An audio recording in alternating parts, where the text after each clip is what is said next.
Okay, so welcome once again, everyone. Uh, it was a great session that we had in the morning, and after that, we have over here it's afternoon, but in many different time zones. We can't even imagine what day, what part of the day it is. Anyway, going further, now I would like Professor Dilip Menon to introduce our speaker. Uh, Thank you, Stephen, and welcome, Elleke, and welcome all of you back to the conference. It's a pleasure to introduce Elleke, and we look forward to a scintillating talk as usual. Elleke is the Professor of World Literature at Oxford, and one of the pioneers of postcolonial scholarship. She's written extensively on this, as most of you may know. She's also a novelist and a writer of very fine novels, I may add, since I've read all of them, out of South African loyalty as much as anything else. One of the interesting things about Elleke's work, which ties her work with the work of the previous speakers, is the whole question of how to think beside empire rather than only think within empire. And her work has really allowed us to think about margins, think about intersections, think about crossings, all those phrases which are fluvial and oceanic, rather than terrestrial, where we think about people moving within a map. And it's the porousness of her work which opens up postcolonial scholarship to the kinds of studies that oceanic studies have been engaging with. And so Elleke will be speaking to us on the challenges of South-South collaboration.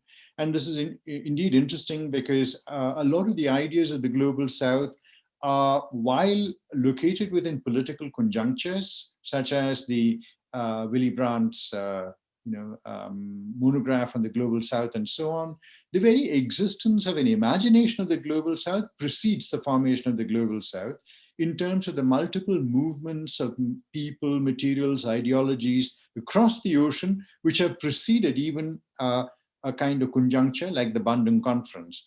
So over to you, Elleke, and look forward to your talk. You have 40 minutes, right? Thank you.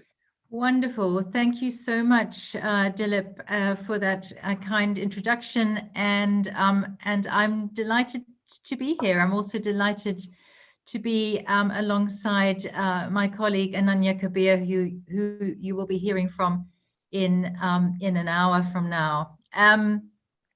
So Fellowship and Aversion in the South Seas, in which I suppose I historicize, in terms of 19th century literature, some of the ideas of South-South collaboration and crossing that we are talking about in this conference. I wonder if we could just have the second slide, please, of the Southern Hemisphere, as seen from the South Pole. Would that be possible, please? Thank you. So, in what I want to touch on in the course of the next 40 minutes or so is some of the historical difficulties of cross-ocean interaction and cosmopolitan collaboration in the Southern Hemisphere. If we could have the third slide, please. Then the question of global North dominance as inimical, as hostile to South-South collaboration. The question of whether the metropolis, which is the model that we have for the venue of cosmopolitan interaction, is an entity conceived and developed in the global North and hence is inimical to South-South connection. So that's an elaboration of that question. And then the question of whether there are post-colonial and eco-critical methodologies through which South-South interaction might be explored. So I will get onto that in the second half of the talk. So and now with those opening questions, I now move into the talk proper.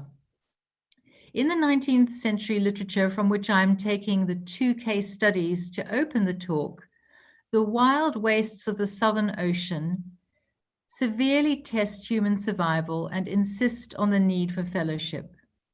At the same time, in both my literary examples, fellowship is often thwarted and even deliberately denied. In my current project from which I'm speaking today, which is a cultural history of the Southern Hemisphere called Southern Imagining, I am struck by how often ships meeting one another on the everlasting terra incognita of the Southern Ocean, in Herman Melville's phrase, take pains to draw close and cross their wakes, to try to exchange letters and greetings, but I'm equally struck by how many times that fellowship is frustrated and refused. If we could turn to the fourth slide, please, the Herman Melville slide. Thank you. It gives you a picture of actually the Southern Ocean to have a look at, those weltering, cold and weltering wastes. In Herman Melville's huge and perennially remarkable novel Moby Dick, which was published in 1851, the fateful Pequod, with Captain Ahab at the helm, pursues his nemesis, the titular whale Moby Dick, from the Atlantic through the Southern Ocean and the Indonesian archipelago into the South Seas. As the Pequod follows Moby Dick the whale, its heterogeneous crew crosses paths with a number of other whalers, so whaling ships, including the Goni and the Rachel. These are lucky crossings in those watery immensities, yet the Pequod meets each whaler with a sense of circumspection. The crews, as they pass one another, seek to reach out, but they also have the clear sense that any exchange is perilous, transient, and risky, to the extent of not being worth it. Wild southern spaces seem to thwart meaningful human contact. A key instance is the Pequod's meeting with the Goni, which is the sailor's word for its colloquial for albatross, recounted in chapter 52 of the novel. The two whalers sight one another and approach each other southeastward from the Cape of Good Hope, off the Crozet Islands, said to be a good cruising ground for whalemen. The narrator Ishmael is up at the foremast head and he has a good view of proceedings. He notes, and these are terms worth bearing in mind for when we come to Coleridge's The Rime of the Ancient Mariner in a moment. Ishmael notes that the ship, the Goni, is bleached a spectral white by the elements, and the men are long-bearded and clad in rags. So long have they been at sea. The implication is that they will be interested in contact and exchange, but it is not so. In fact, on the contrary. Next slide, please. And this is what we read. Though when the ship slowly glided close under our stern, we 6 men in the air, that's up in the masts, came so nigh to each other that we might almost have leapt from the mastheads of one ship to those of another. Yet those forlorn-looking fishermen, mildly eyeing us as they passed, said not a word to our lookouts, while the quarter-deck hail was being heard from below. So those on the Pequod cry out for news of the white whale, but some force seems to conspire against the Goni giving answer. There is something that militates against the exchange, that face-to-face interaction so fundamental to cosmopolitan life. And here's the second quote. As the strange captain leading over the pallid bulwarks was in the act of putting his trumpet to his mouth, it somehow fell from his hand into the sea. And the wind now rising amain, he in vain strove to make himself heard without it. Meantime, his ship was still increasing the distance between. So the very instrument of exchange, of, if you like, cosmopolitan contact, drops away into the sea. At that point, the two wakes cross, and the shoals of fish that had been swimming with the Pequod turn and swim away with the Goni, rather ominously. The Pequod is left to continue into the solitary and perilous wastes unsupported, even by its accompanying fish, lacking all further guidance as to the pathway ahead. I now switch to Coleridge, and the next slide, please. Moby Dick, as I said, appeared in 1851, some 52 years after the first publication of Samuel Taylor Coleridge's Rime of the Ancient Mariner. And the novel is stamped in the poem's imaginative mold. So I'm going back in time from Melville to Coleridge in order to cast this into relief. We see this molding not least in how Coleridge's ballad represents fellowship in the Southern Ocean. That is, it casts human exchange both as absolutely necessary, yet as constantly imperiled. There are few poems in the English language more famous than the Rime of the Ancient Mariner. As you'll remember, the mariner meets the wedding guest within earshot of the church where the wedding ceremony is about to take place at the opening of the poem. It is a cosmopolitan meeting if there ever was one. The older man tells the younger about a journey into the threatening ice fields and enclosing fog beyond Cape Horn, where he, the ancient mariner, then a younger man, shoots and kills an albatross that shows the crew fellowship.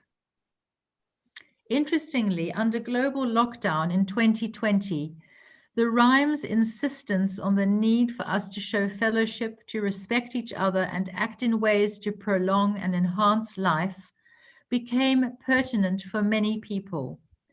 This poem's cosmopolitan salience was recognized in a project at the University of Plymouth in England. It was called The Big Read Ancient Mariner, and you can look it up. It's on YouTube in April 2020, in which performers, writers, and poets came together to read the poem together and to meditate on the mariner's offense against nature and the fatal consequences of the disconnect between the human and natural worlds that it dramatizes.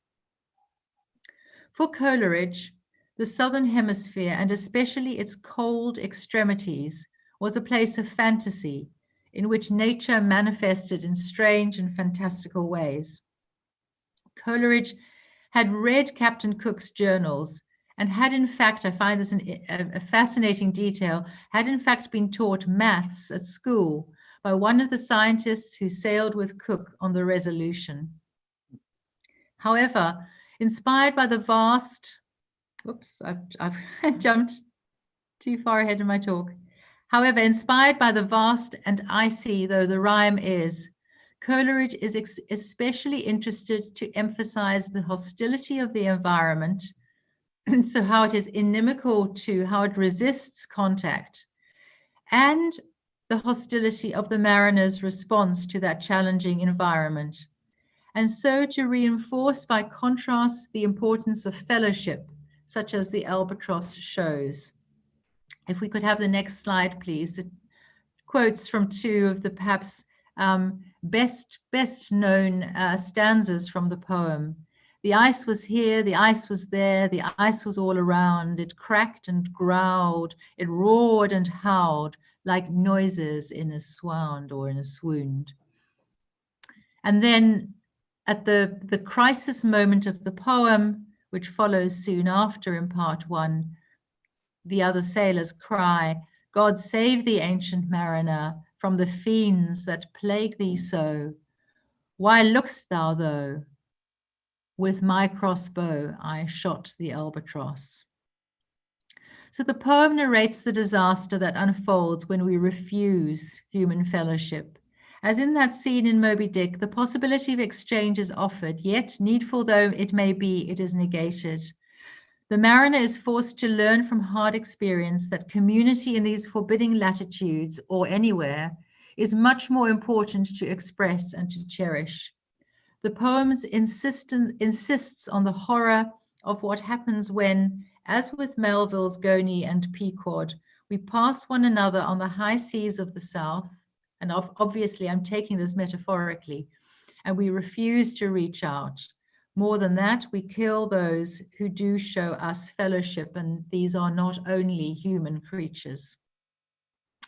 Now, why do I begin with these Euro-canonical tales of what are essentially colonial journeys? I do so because first, as well as being canonically authoritative, they are also important symbolic expressions of European incursion into the South. So precisely for that reason, expressions that may reveal more than they in fact know or at first betray. And I think that's very clear in the Melville scene. Second, I do so because they give us a clear sense of how the North sees the South, that is, as hostile to connection. True, far southern geographies are in some ways inimical to human exchange, and you will perhaps have heard some of this from Isabel Hofmeyr too. To begin with, there is a lot of sea in the southern hemisphere, 89% to the northern hemisphere's 60%. Therefore, we also find proportionately much less land, and land is, of course, the human medium. To emphasize the point with a geographical correlative, it's salient to remember the peninsular and island forms of the land masses of the southern hemisphere, such as we saw in the slide earlier, as it were extending down from the equator. After a certain point, these land masses attenuate and then drop away into the sea. And then the only other land mass is the frozen Antarctic continent. This extent of ocean means that even without infrastructural networks inherited from colonial times, already entrenching north-south exchanges in the global south, so shipping lines, for example, links across southern spaces are that much more challenging to establish technologically as well as economically. And this also applies in terms of flight patterns across the global south. Trading links also. Yet, as against the vision that both case studies unfold of huge and haunted seas, these land masses, their patterns also remind us by contrast of the importance of building fellowship and cosmopolitan connection across the South, and of resisting disconnection introduced from the North. For they both also tell us that disconnection will have the effect of imperiling us all. So now I want to move away from my case studies, my metaphorical case studies, and talk about two conceptions of South-South exchange that we've been dealing with in the past, say, 20 years or so. One from postcolonial critical theory, and then an eco-critical framework. So moving on to South-South connection. We can have, actually, no, we can stay with the, could we just go back to that photo of the that accompanied Coleridge, because it gives you a view of albatrosses soaring. Just so if we could just go one slide back, please. No, sorry, back to the, yes, there we go. Yes. Okay. Just if we could just pause on the,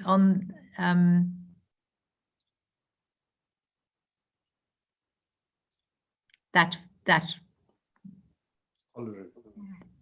one. Yes, thank you. That one. Thank you. So as many of us know in this audience, postcolonial critical theory emerged in the Anglo-American Academy in the 1980s as a framework through which to critique the inequalities and disparities in power between the North and the South, the West and the rest. Though the theory sought and encouraged colonial dissolution, hence post-colonialism, the field inhabited from the start a contradictory position. To put it schematically, the theory analyzed Western or Northern dominance, yet it generally did so from a Northern position institutionally. Postcolonialism often advanced cosmopolitan values, yet rarely found cosmopolitanism to be located in the South. A paradox. It tried to acknowledge and build on so-called southern or subaltern knowledge, critical perspectives developed by so-called marginalized cultures and peoples, yet it did so in ways that might be considered appropriative and hierarchical. However, alongside and even as part of these contradictions, postcolonial analysis has acknowledged, even if only in part and only for some of the time, the critical and political salience of South-South affiliations, which is why I turn to it here.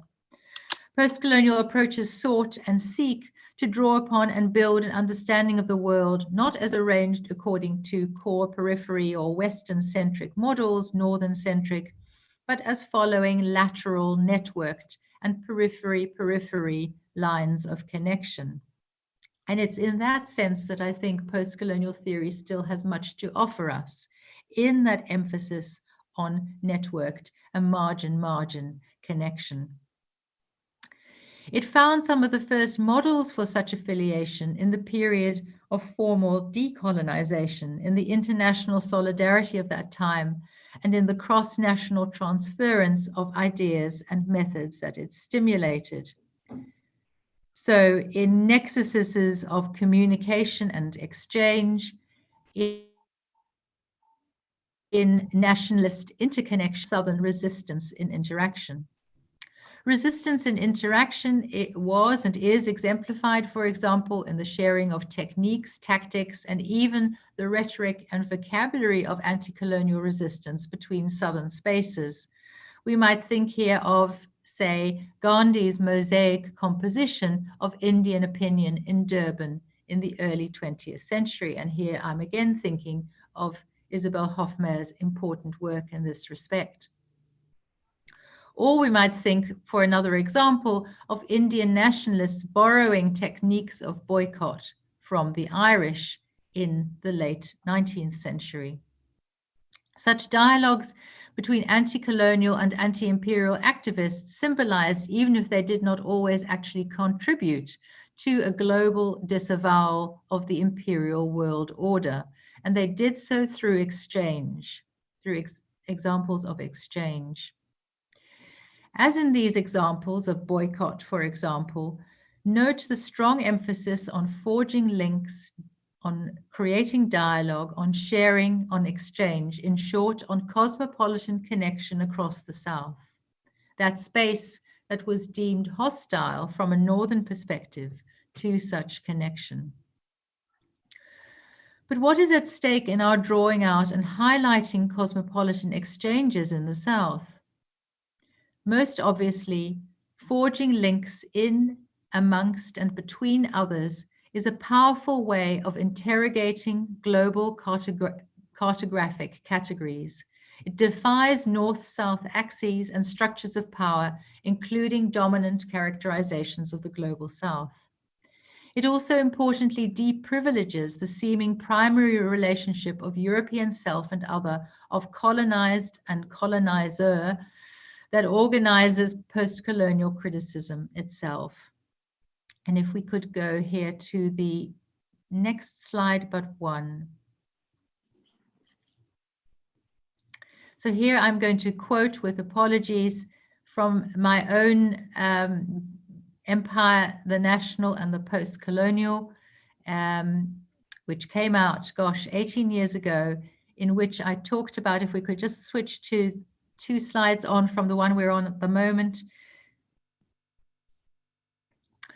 To quote from Empire, the National, the Post-Colonial, which has the subtitle Resistance in Interaction, that when we swivel the conventional axis of post-colonial interaction laterally, the contact zone of cultural and political exchange conventionally located between the European colonial center and its periphery will instead be positioned between peripheries. In other words, if we tip that axis laterally, we view it horizontally rather than vertically, this allows us to be in intellectual partnership with epistemologies grounded in South-South relations, sharing conceptual ground while also reflecting critically upon it. And if we could go to the next slide. As Frantz Fanon claimed some 60 years ago, anti-colonial and nationalist resistance movements are by no means sealed off from one another in hermetically closed national spaces. In the oppressive conditions that they share with other colonized peoples, they find informatory and operative energies emerging from related contexts. Stirring images of preparedness and zeal spring out of situations of resistance analogous to their own. These models, Fanon writes, come to life with peculiar intensity at that time when a movement finds itself ready to go forward to change the course of colonization and make history. And we may well say to change the course of neoliberal neo-colonization and make history. As we find across the 20th century, though anti-colonial and Southern resistance movements may be nationally focused in terms of political organization, they are often also cross or transnational in their range of reference and reception of influence. Or as Anya Lumba insightfully summarized again some 20 years ago, and it's interesting that we keep gaining from these learnings that that were offered some time back, but I think the full import hasn't perhaps yet been taken on board by those of us in Global South Studies. As Anya Lumba insightfully summarized, anti-colonial resistances inspired one another, but also debated with one another about how best colonial authority should be challenged. There are provocative links between these ideas of South-South connection and the archipelagic readings, bringing in another framework through which to understand cosmopolitan links across the South. There are provocative links between these ideas that I have just touched on and archipelagic readings, such as we find in ocean studies. This is not surprising, considering that this approach, the archipelagic approach, comes out of the South, in this case out of Pacific studies, and in that sense is attuned to its spaces, especially its maritime spaces. Here too, cosmopolitan values are to the fore, but they're filtered through other geographies, non-metropolitan, often littoral, L-I-T-T-O-R-A-L. They are adapted to a different set of cross-oceanic networks. As Elaine Stratford has argued, and here we can move to the next slide, please. As Elaine Stratford has argued, archipelagic understandings radically recenter positive, mobile, nomadic, geopolitical, and cultural orderings. Archipelagic understanding promotes what Jonathan Pugh terms assemblages, networks, filaments, connective tissues, mobilities, and multiplicities. It shows us a South that is interconnected across vast distances by adaptive, creative imaginations, precisely the kind of imagination that fosters cosmopolitan exchange. Holistic archipelagic reading, as the Pacific Islands theorist Ipeli Haofa observes, respects the character of the South by channeling how its oceanic energies interact with and sweep around its land masses. Archipelagic reading invites us to think pluricentrically. Above all, looping back to Coleridge and Melville, an archipelagic vision makes it possible to see and assert connection, including even where vast oceanic spaces appear to militate against it. Critical accounts of the South created in the South and linked across the global South, like archipelagic thinking, can be used to challenge perceptions of these areas as marginal and minor, as external and out there, and so by extension as non-metropolitan and anti-cosmopolitan. Instead, they encourage us to imagine Southern worlds in relation to each other as speaking from their different positions in distinctive crisscrossed ways.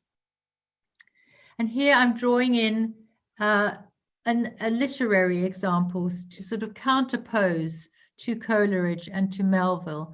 I'm drawing in the example of Alexis Wright's 2007 novel, Carpentaria. For those who don't know it, I strongly recommend it. Alexis Wright is an Indigenous Australian writer, and her Carpentaria is a great big novel to sort of just set against and to accompany Melville's Moby Dick. In a longer version of this paper, I would at this point want to look much more closely at the novel, which draws us through, which traces interlaced worlds around the Gulf of Carpentaria in Australia and to the north, in the oceanic spaces to the north of Australia. It traces interlaced worlds of mangrove mudflats, ocean depths, underground caves, dispersed and dispersing indigenous community and ancestral memory, deep-seated ancestral memory, in order to give us a world of interconnected awareness, but also between human and non-human, between land and ocean, that encourages an understanding of co-presence, of the radical contemporaneity of co-evil others, as the geographer Doreen Massey writes, the simultaneous existence of various diverging and converging narrative worlds. And this awareness of simultaneous coexistence is once again essential, I would say, to cosmopolitan exchange in the South in this time of the 21st century. I want to move now to a close and to open for discussion with another vision of Southern exchange, an environmental vision like Alexis Wright's, and one that rises out of the huge and hostile, seemingly hostile, Southern Ocean itself, with which I began.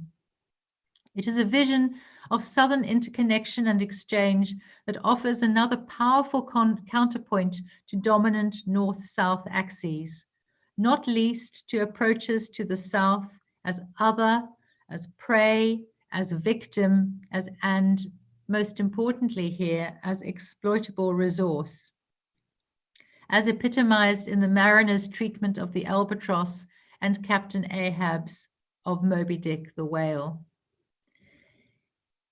Even as it incorporates archipelagic reading, it is a vision that centers upon other than human life, and so requires an entirely different understanding or concept of the cosmopolitan.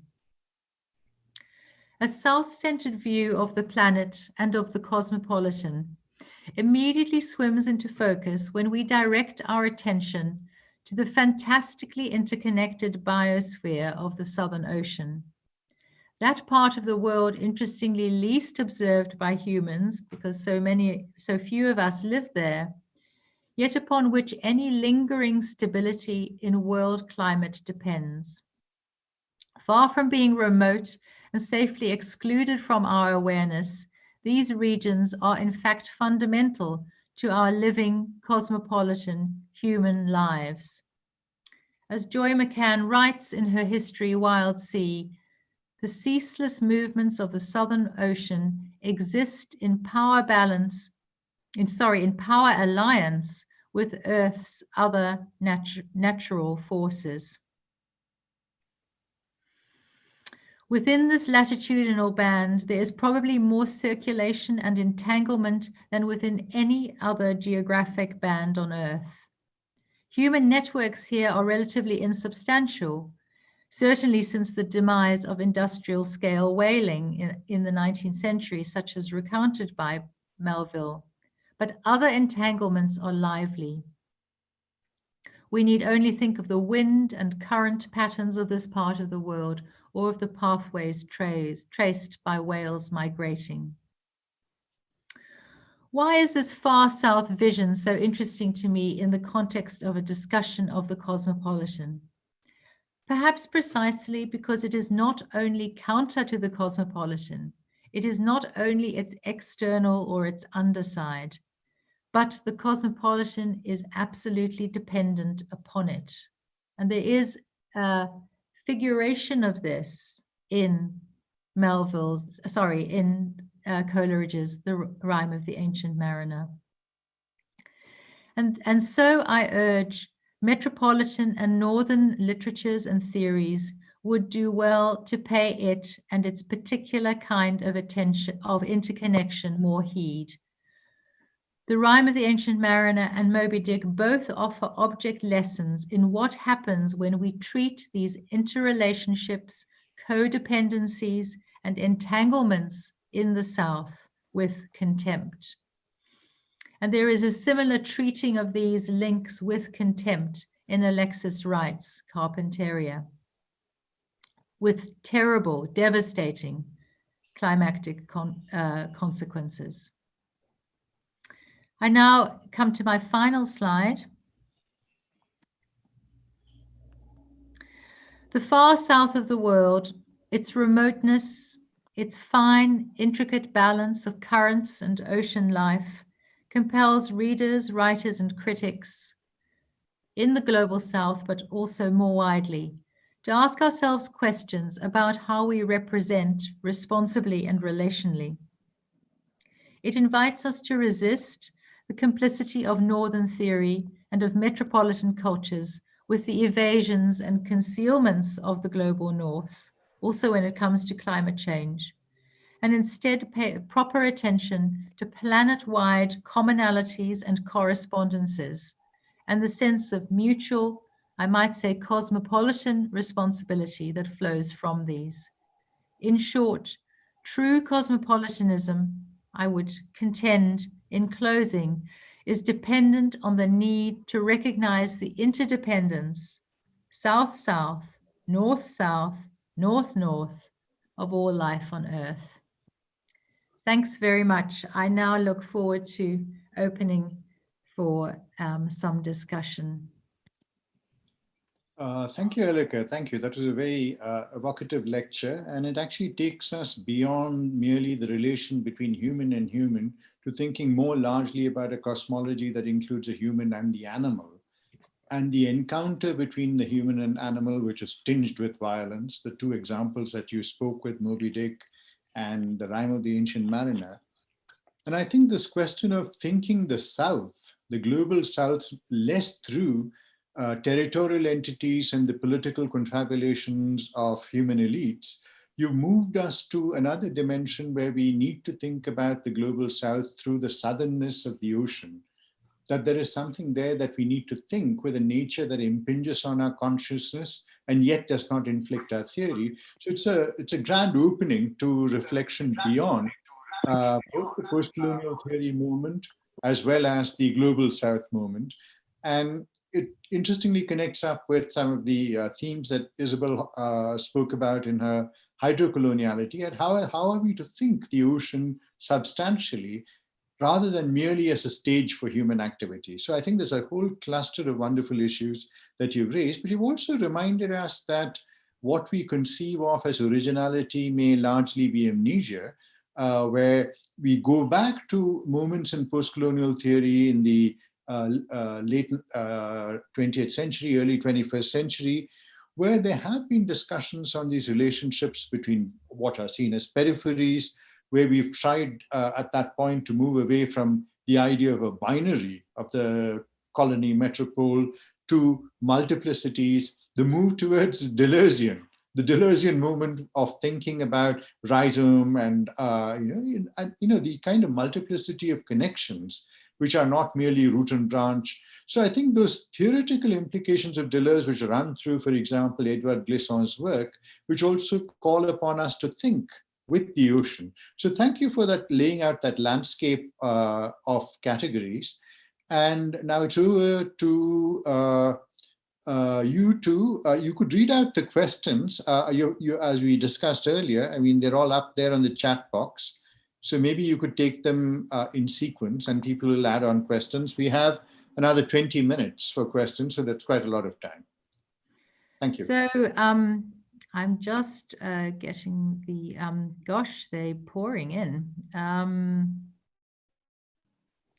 think let the rapporteurs read it out so that it's easier for Elleke. That's fine, whatever works. Sure. Are we So I starting think with we have the Abhishek first Pundia? question from, yeah, that's right. So, I mean, I can see it. I'm happy to read this one, and then we can move over to and the second one from my reading here is Vera Alexander. Lovely to see her there. So Abhishek Pundia asks, in Oceanic and maritime studies, even with emphasis on exploring and establishing local South-South connections, much of the older constructions of the South get renewed. In literary studies, could we really disrupt and move away from these dominant characterizations? Well, I mean, I'm a great believer in the radical power of reading, of reading obstructively and reading against the grain. So my perhaps straightforward response, putting the emphasis there on literary studies, is yes, I think we could. I agree that oceanic studies, which is why I'm so excited about archipelagic reading and understanding. I agree that oceanic studies is somewhat dominated by north-south paradigms, and simply because there aren't as many scholars and powerful centers or institutions of maritime studies located in the Southern Hemisphere, that there is that north-south dominance. But, I mean, this is why I started with those two Euro-canonical examples. I really think that reading afresh, reading with an eye to forming a different set of connections is very powerful and allows new ways of thinking to emerge. To half quote from something Dilip just said, to recast light on the categorical landscape, and to kind of rearrange critically what we might do with it. But I agree, there are strong north-south hierarchies that militate against that. If we can now skip to Vera Alexander's question. Thank you for a fascinating lecture. I wonder if I could ask you to expand a bit more on your choice of the concept of fellowship over other relational terms. Other relational terms being, I mean, this is a question, I guess, back to the questioner. Hi, Elleke. Thank you so much. Yeah, I was listening to your talk with great interest, and you used other terms such as solidarity, for instance. Mm-hmm. And I was wondering whether fellowship being something that you associate, I don't know, with the Lord of the Rings, for instance, or the Christian service, the fellowship of the Holy Spirit. I had all sorts of notions that this is a somewhat dynamic term that sort of incorporates the idea of travel and also of a particular duration of that relationship.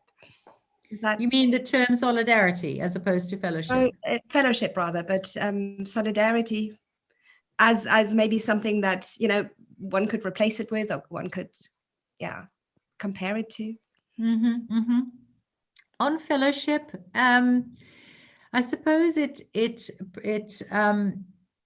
prevailed certainly in the first half of the talk, because fellowship is a strong concept coming through from Coleridge, who of course was a Unitarian minister. The Unitarians believing, and I do think this was incredibly important, as kind of, you know, the thought, the thinking, the theology that informs the rhyme. Unitarianism believed in a kind of, you know, that the world is imbued with a kind of unifying spirit. You know, we don't have, as in conventional Christianity, the sort of the Father, Son, and Holy Ghost. You know, and it's no accident that, to switch to another area of my work entirely, the British folk who first welcomed traveling Indians to England were all largely Unitarian thinkers. So very open to other belief systems and open to that idea of kind of the world imbued with force, with spirit force. So fellowship, and what makes fellowship possible is linked to that. So you know, just to gloss my use of the word, solidarity is, of course, especially when it comes to resisting or working against or cutting across north-south kind of predominant patterns of interaction. Solidarity is a very powerful term, but it also requires some kind of suspension of the particular concerns of one's own locale, which is why I like the archipelagic connection and why I move towards that in the talk, because that respects both the nodes and the links in the networks that we're talking about. Both, if you like, the islands, the oceanic spaces between them, and the journeys that we can make across them. And I think that solidarity sometimes, you know, solidarity is sometimes militated against by the demands of political struggles, you know, kind of on the ground here and now. We've seen this in solidarity movements, you know, across history. You know, what is borrowed is sometimes quite ad hoc, or what is shared is quite ad hoc. What fellowship reminds us of, I suppose, is that there is both connection, and what is important is both connection and respecting local needs and interests.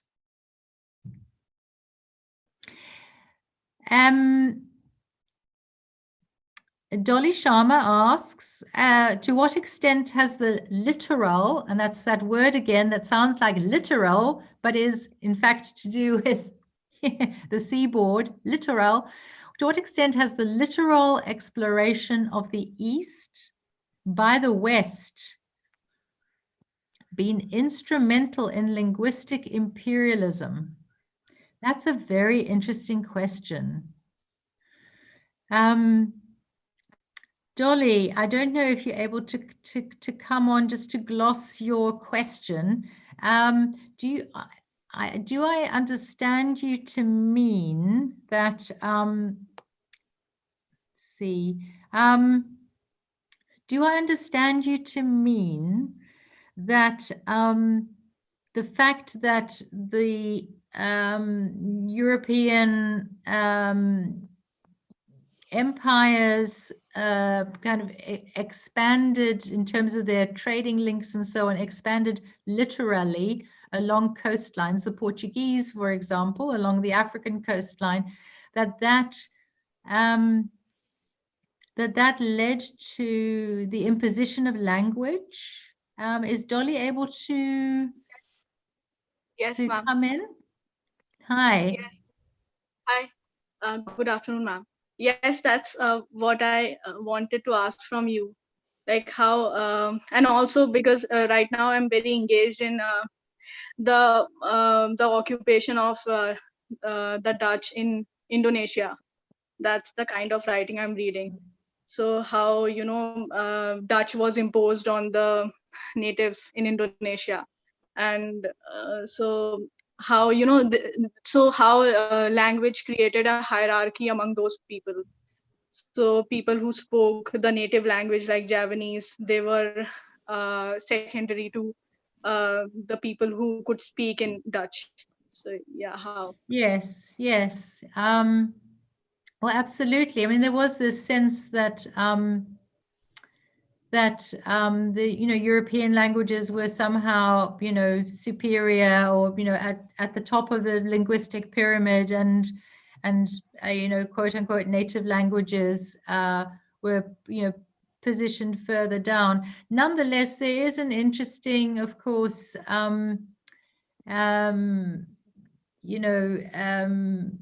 diffusion of words from native languages into those European languages.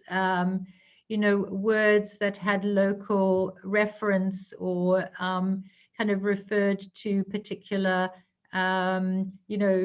local cyclical patterns. I mean, I'm thinking of the word monsoon, which is not an English word, or of words for food, Indonesian food, that have now become, as it were, central to Dutch, like nasi goreng, or lumpia.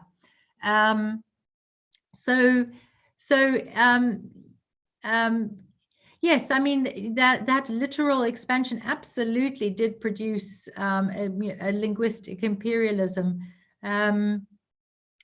But what comes out of that is the formation of interesting Creole languages, languages of the littoral, languages of the beach, languages of exchange. And for this reason, again, Carpentaria is such a fascinating novel, because it's a novel in English, but it's in Indigenous Australian English.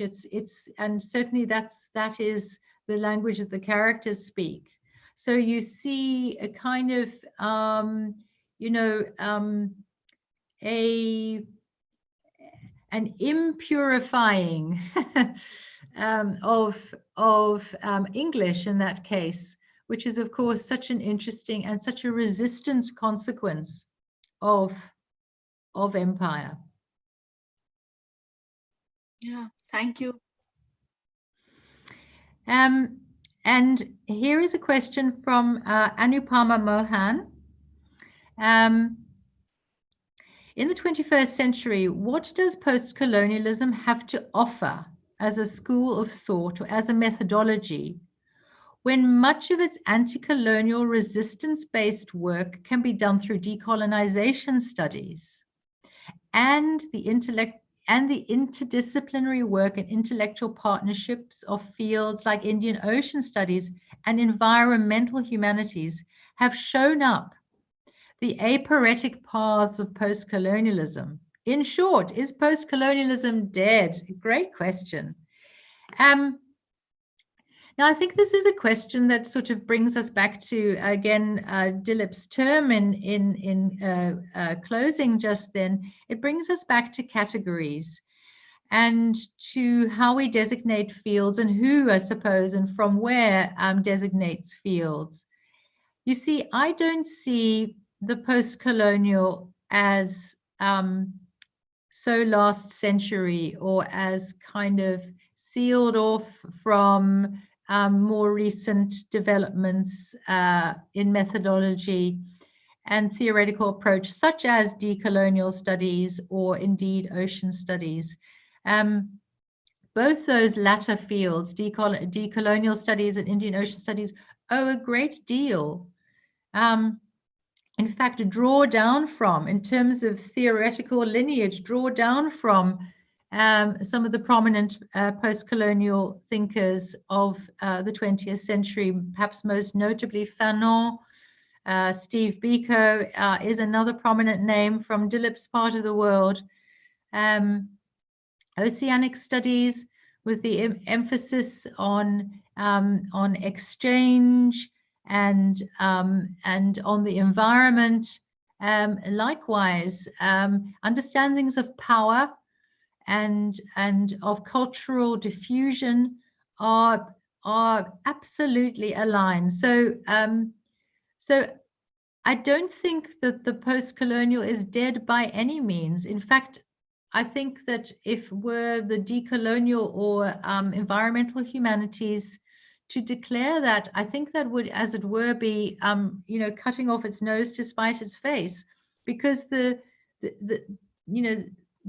thinking and the thinkers are so aligned. I mean, yes, and this is what I pointed to in the sort of the middle part of the talk.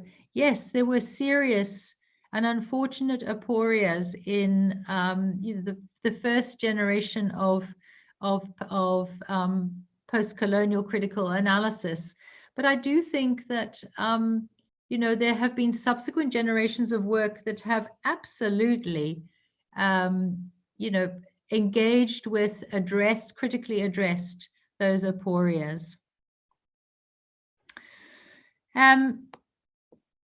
That may be the last written question in the chat. We do have to. Yes, Dilip? May I just follow up on this question of is post-colonialism dead? Because increasingly, when you think about decolonial studies and so on, they argue that the colonial is not dead. So any idea of post-colonialism is essentially premature, right? So I think that's really the question we need to be considering here, where it's not very clear that we've moved beyond the colonial, as Anne Stoller's work, Durez, shows. I mean, we live with the Israeli occupation of Palestine, for example, amidst us, as a stellar example. So I think there are questions there that we still need to think with before we leap away blithely to the idea of the post-colonial, which, to be polemical, seems to be a fascination for Western scholars, right? I mean, for European and American scholars, where there's this tendency to be post something even as a movement gains momentum. So America is post-feminist for all intents and purposes, but it's not very clear that patriarchy is dead. Right. So I just wanted to put that question slightly more sharply. Yes. Thank you. I mean, there has always been, as is captured in the term, as you say, post-colonial, there's always been a utopian, element to post-colonial thought. There was never the assumption, I don't think, that post-colonial theory, post-colonial thought came after colonialism. There was always this sense, even in, if you like, the birth decade of the post-colonial as a methodology, the 1980s, there was always a strong awareness of the neo-colonial. And hence the sense, as with feminism, that the post-colonial or the post-patriarchal, in the case of feminism, was something to aspire towards, to struggle towards, rather than something that already existed and needed to be critically theorized, as it were, in the moment. Actually, there's a final question here, Dilip. We have exactly 1 minute with which to answer. Okay, I would simply perhaps just read the question. I was wondering if you could talk about how one could engage with eco-critical literary studies through a post-colonial aesthetic. Well, I think the emphasis there is on the margin. What connects them both is the margin. And that's a wonderful moment to hand over to my colleague Ananya. So thank you so much, Elleke. So that's the end of this particular section. Before we move on to Ananya, who I notice has left her chair and vanished into her bookshelves, and she's back again. So I'll hand you over back to Stephen to segue to the next section. Thank you for a wonderful lecture and a very engaging opening up of the themes. Thank you for that very interesting lecture. I think after this day, we are going to read many books and know a lot of new things through the many lectures that we have had. And then we are going to have a lot of confusions also in our mind when we will get back to you again. So thank you for that lecture. Now, Professor Nishat Zaidi will be introducing Professor Ananya Jahanara Kabir.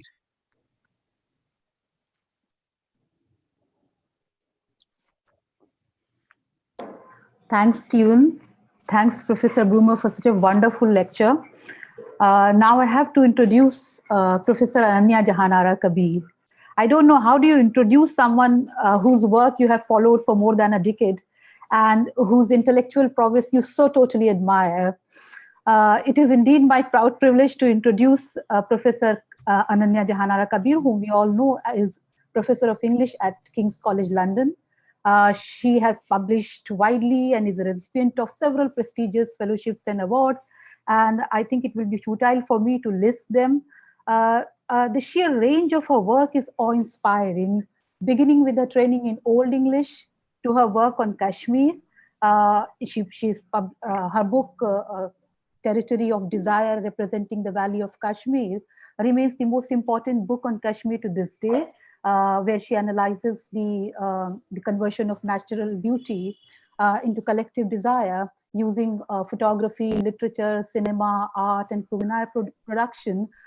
She traces the link between colonialism, modernity, and conflict within the post-colonial nation. And then her work on partitions post-amnesia is one of the most wonderful work on partition, which no scholar of partition can ignore, where she again weaves through personal memory, family history, lesser-known texts, and so on and so forth to document, post-traumatic recollections cutting across regions, communities, and languages. Then her work on allegro-politics. When I read her paper on Maza, and then she has worked on African dance, African heritage dance. Through this work, allegro-politics connecting on the Afro-modern dance floor, she again, attempts to explore the concept of transoceanic creolization through cultural productions. And I think one of the most impressive of her ventures is her latest online venture, Latini Creole, which we hope to host sometime in future. And I'm really happy that Ari Gautier, with whom she's doing this, is also present among the audience today. But apparently, these works are of diverse nature. But if we look at her works closely, throughout, I think, Professor Kabir's body of work, there's a consistent engagement with dialectics of memory and forgetting, and how cultural forms respond to power and hegemony. And I think I think one of the telling evidence of her intellectual prowess is that today, among the many esteemed, distinguished scholars that we have among our audience, we also have Professor Achille Membe, whom I would like to welcome specially for this talk. Over to you, Ananya. I'm really, really very happy, delighted, honored to have you here today. Over to you for your talk. I can just go on and on, so I'll stop here. What can I say? Thank you so much, Nishat, for that lovely, generous, and I would say very, a reading of my work, which resonates with me. I could recognize myself there. It's not an easy task, because I jump around like a grasshopper from continent to continent, ocean to ocean, language to language. But if you can make sense of it all, I'm very grateful. I'm going to launch straight away into my PowerPoint. Time for something interesting that perhaps you're not expecting. I'm very much hoping that the sound will also, emit itself properly. So if somebody on the chat can tell me that you can hear as well as see, that would be fantastic.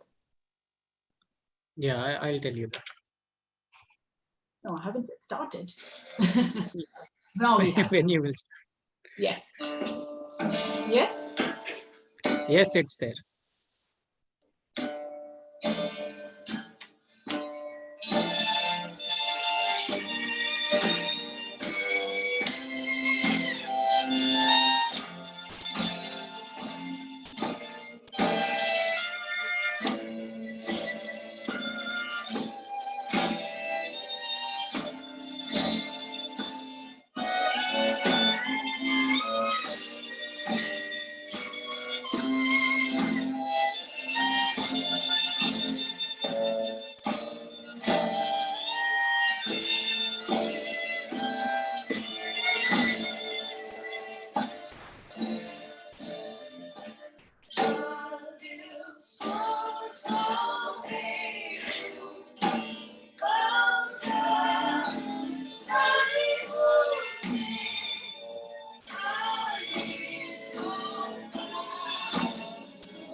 On the 14th of August this year, the eve of the 73rd anniversary of India's independence, the Indian Express published an article by Dr. Shonalika Kaul of JNU entitled The Idea of India, a Historical Corrective.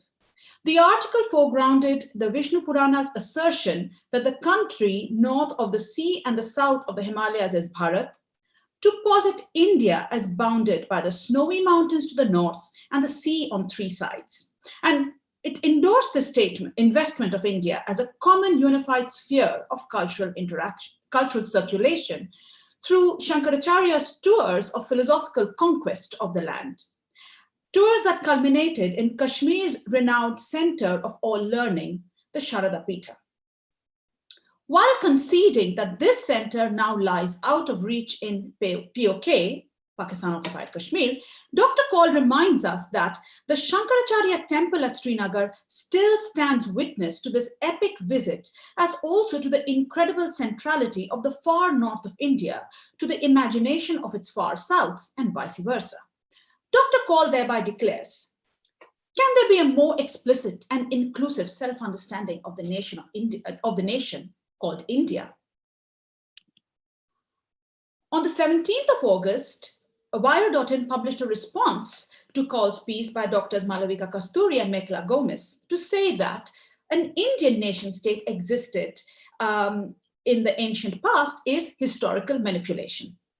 That was the title of the piece, pointing to Dr. Kaul's selective mobilization of colonial ideas about the periodization of Indian history. They assessed her presentation of an unchanging Indian nation that was always clearly Hindu as pernicious, noting also that there was the symbolic weight of presenting such an argument, such a corrective on the eve of India's Independence Day.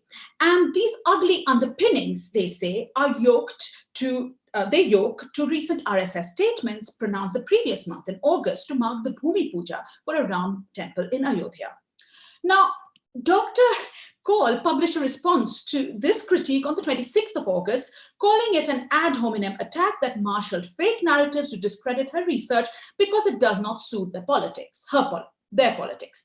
And she kind of marshaled, in her turn, some quotes from the Arabic traveler Al-Biruni and the Mughal historian Abul Fazl to show that they too subscribed to this account of a Hindustan bordered by sea on the west, east and south, and by great mountain range on the north, etc. And basically, to loosen her India's spatial congruence with this vision of a Hindu nation. And there was yet another response to that by Kasturi and Gomes on the 8th of August, where they reiterated that A, India's cultural and territorial configuration as Bharat is a 19th century product.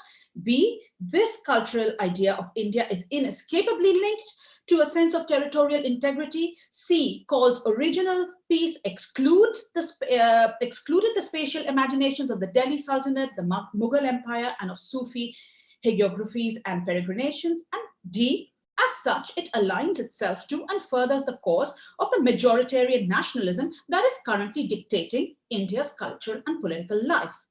The debate ended, of course, but it is far from settled or closed. What it enables me to do is flag up a potent conflation of sacred and geographic registers, the mutual reinforcement of territorial boundedness for India with a particular vision of a Hindu homeland.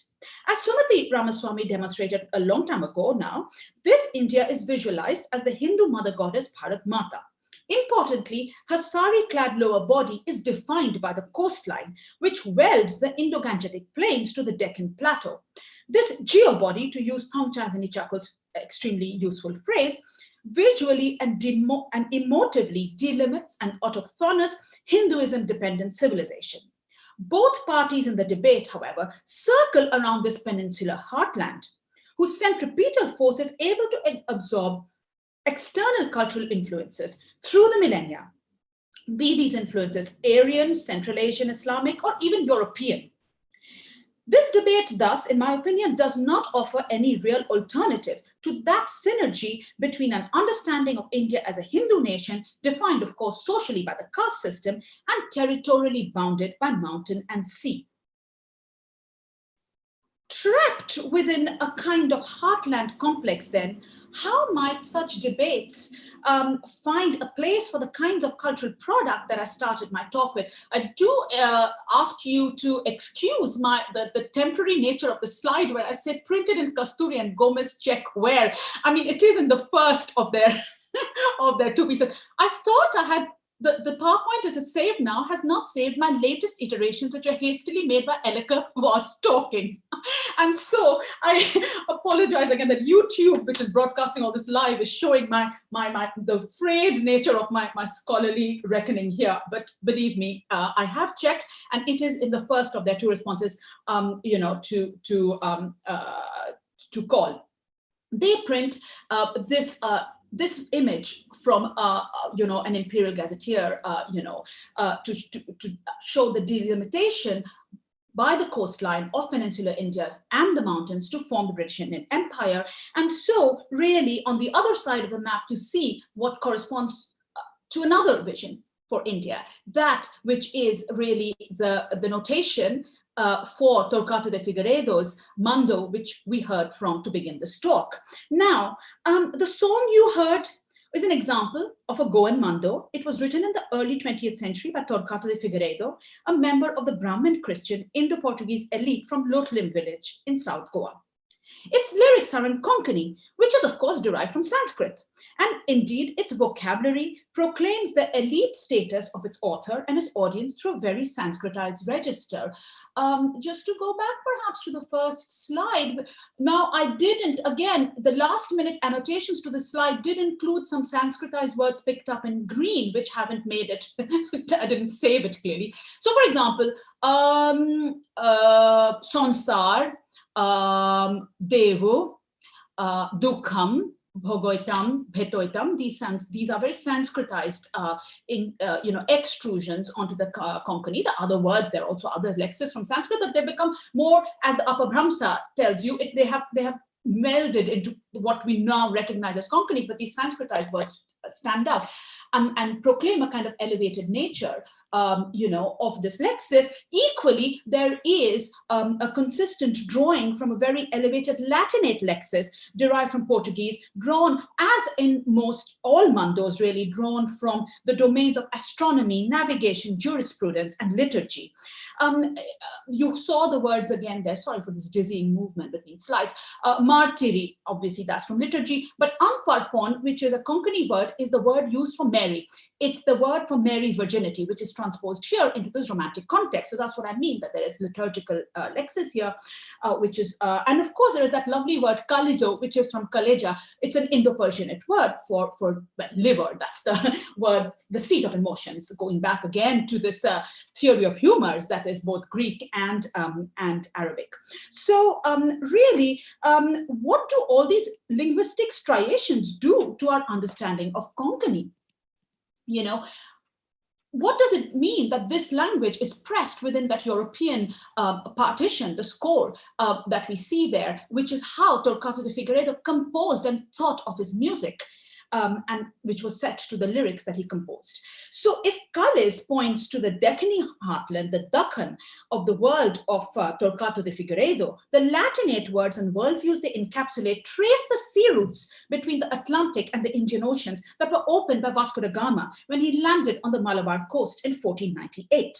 The motet form of the verse, the tonal harmony which you heard the singing unfold through, the very principles through which the mando is composed musically and rhythmically, and of course, what I've studied very closely, the dance form it assumes, a form of the quadrille. These are all elements that entered Goa through those western-facing sea routes. But this was not the only direction of seaborne cultural influence on the Mando. You saw what the women were wearing. This is called the Panobaju. It's like it's a version, a Goan version of the Sarong Kebaya. And it reveals the impress of Malacca in the Eastern Indian Ocean context, in the Eastern Indian Ocean, which of course Alfonso de Albuquerque opened up in 1511, a couple of decades, not even actually, a decade and a bit after Vasco da Gama arrived in India.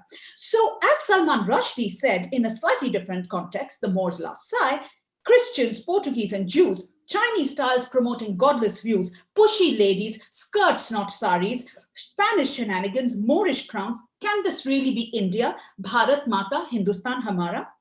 Well then, these are two geocultural versions of India. The first, a heartland complex, as I call it, the product of a territorializing and centralizing perspective that draws legitimacy from those Sanskrit religious and epic literatures that draws on. And it is what Professor Dilip Menon has called, and indeed has used the phrase himself today again here, the terrestrial imagination, where the sea exists only as the other to the land and the coastline draws a firm boundary between self and other. The second vision materializes another configuration of sea and land, where music can be composed European style and sung in an Indic language to transmit a worldview shaped by the continuous oceans, another phrase of Professor Menon's, as much as the coastal hinterland, where the European-derived quadrille meshes with an Indic play of gaze and glance. I wish I could have shown you a recording of the dance of the Mando, but there was no time. There's so much to say in my presentation. Where a local percussive instrument, the gumot, accompanies violins and voices arranged in polyphony. What is at stake when we privilege one version over the other? Despite complex rereadings of ancient India, the peninsular heartland as the home of an autochthonous Hinduism-dependent civilization continues to be seen as absorbing and assimilating external cultural influences through the millennia. Be these influences Aryan, Central Asian, Mughal, Islamic, or even European. Varied traditions of revisionist historiography, of course, the subaltern school, have, for example, have produced sophisticated tools for writing history, but the focus has remained on narratives, little and grand, emanating from and returning to the Indo-Gangetic plains and the Deccan Plateau. Ironically, this heartland complex was actually consolidated by romantic anti-colonial visions of ancient Indian voyages across the Eastern Indian Ocean. But these were always imagined as carrying Indic culture outwards only somehow to strengthen this territorial civilizational core. Such a logic can interpret even British rule in India as the teleological consolidation of culture within a primordially bounded and integral territory. Now, cultural histories of post-colonial India, including my own work, which Professor Zaidi has cited, have investigated the political and psychosocial implications of ruptures to this territory, obviously the partition of India and beyond. But our scholarship has not yet been able to dislodge a central belief in the congruence of territorial and civilizational integrity, although a number of us now, I think, are in the process of trying to find ways of doing so. And so this view of Indian culture, which was arguably advantageous from certain points of view in the anti-colonial struggle, has only fed into nativist and majoritarian discourses today that are unleashing epistemological and physical violence on vulnerable groups, distracting from pressing environmental problems and threatening regional stability. This heartland complex is so strong that it has even resisted complication by all the exciting new ocean-facing historiographies of India that we are now getting more and more of. And of course, our strong tradition of imaginative responses to maritime channels for cultural and economic relations between peninsular India and all the others that are covered by, for example, the novels of Rushdie and Ghosh, Amitabh Ghosh. So I consider the problem really not as the paucity either of empirical evidence for non-hegemonic readings of Indian culture or of scholarly, activist and imaginative projects that produce those readings, but rather a deeper issue. We lack a comprehensive theoretical frame generated by a non-territorial epistemology. To deterritorialize India, we need new models for reconfiguring the heartland as a hinterland and the coastline as sites for transoceanic connections. And we need to produce a method for analyzing the cultural consequences of thus rethinking the coastline as a hinge between hinterland and ocean. We need a new vocabulary. So my starting point in this quest is my idea of Creole Indias, that for the first time wants to bring and adapt theories of creolization to understand in a comprehensive way cultural transformations that occurred historically in peninsular India, such as that which produced the Mando we heard, and assess how and why they're remembered today, because the Mando is still living in Goa. It's not dead. People are still singing it, as you saw. That performance was from 2016. It must be noted at the outset that the term Creole never appears, hardly really appears, in studies of Indian culture and history. Recently, Claude Markowitz invoked it only to declare the early demise of Creole India in Bengal under the Marquis of Cornwallis. But I would say this was really not the only single short-lived Creole India that existed. What about all those Creole Indias within the settlements of French India, Portuguese India, Dutch and Danish factories that punctuated India's coastlines?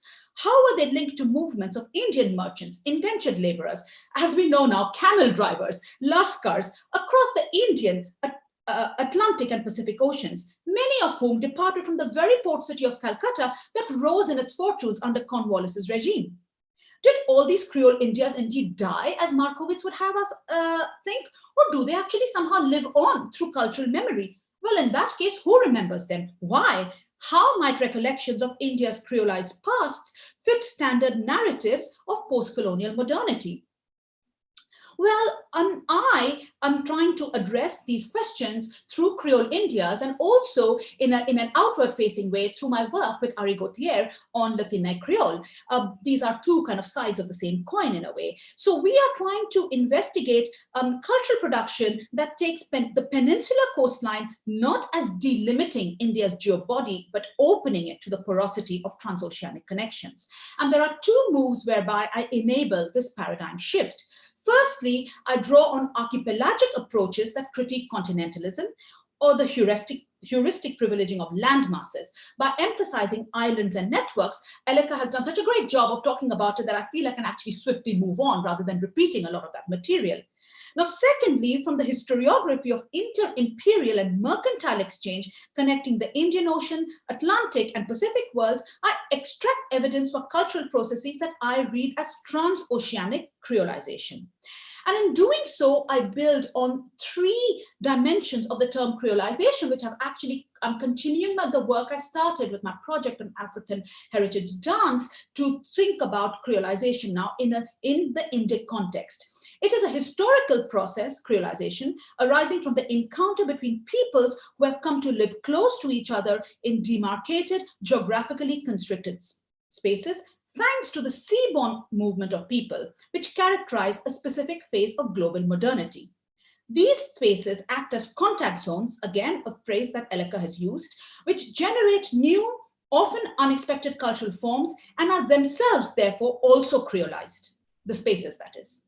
Creolization involves physical intimacy between peoples, but creolized cultures are disseminated through proximity, through cohabitation, and in circulations through creolized spaces. This is where the archipelagic comes in. I can talk about that later.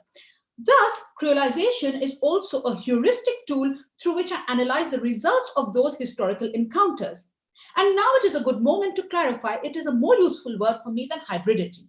Because unlike hybridity, creolization reminds us of the historical violence and brokering, which brokering for power that creolization embeds within itself as a term through its very etymology. I can also elaborate on this later. Finally, and importantly for us, creolization signals a political possibility where memory of forgotten Creole worlds is activated, activation in the sense of Andrew Apter's work, through the production, consumption, and revival of cultural forms that traffic variously with marginalized heritage.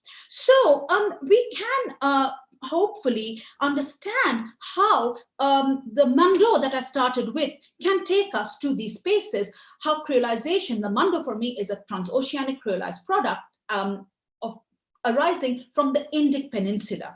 And it helps me explain or advocate creolization as a term which can be shifted from its usual insular spaces to think more about the littoral as a site for creolization as cultural process, and to use the archipelagic as a way to link different littoral sites with different insular sites. Now, there are very many reasons why the term creolization hasn't been thought about in precisely this way in the Indic context before. I'm not going to go into all that there. So I want to move on to a couple of authors whom I want to use to illustrate some of my points before closing the talk. What I really want to say is that these littoral sites in India, I spoke about Goa, but there are others. Once Portuguese Goa, Daman, Diu, Bandel in Bengal.